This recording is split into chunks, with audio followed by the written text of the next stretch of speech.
মধ্যবিত্তের নুন আনতে পান্তা ফুরানো সংসার কি দানা বাঁধতে পারে আকাশ ছোঁয়ার স্বপ্ন? সোহানী দেবশঙ্করের রসায়ন কমলা নিবাস কি পারবে সাধারণ মানুষের মনের কথা বলতে?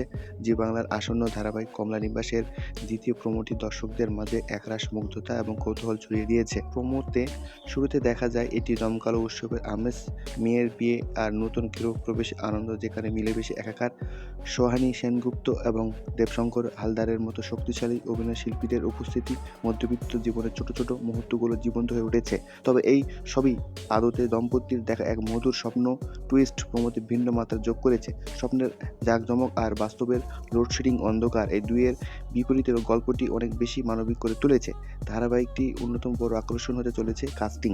সোহানী দেবশঙ্করের জুটি পাশাপাশি মেয়েদের ভূমিকায় দেবাদ্রতা বসু এবং সংহিতি বন্দ্যোপাধ্যায় এবং জামাইয়ের চরিত্রে পরমব্রত চট্টোপাধ্যায় উপস্থিতি গল্পের বিবিধতা বাড়াবে। বিশেষ করে দীর্ঘ 15 বছর পর পরমব্রতের ছোট পর্দায় ফের দর্শকদের জন্য বাড়তি পাওনা। বাস্তব জীবনে টানাপোড়েন ছাপিয়ে ভালোবাসা আর এক চিলতে স্বপ্ন পূরণের এক লড়াই সমসাময়িক বাংলা সিরিয়াল ভিড়ে কতটা আলাদা জায়গা করে নিতে পারে এটা এখন দেখার বিষয়।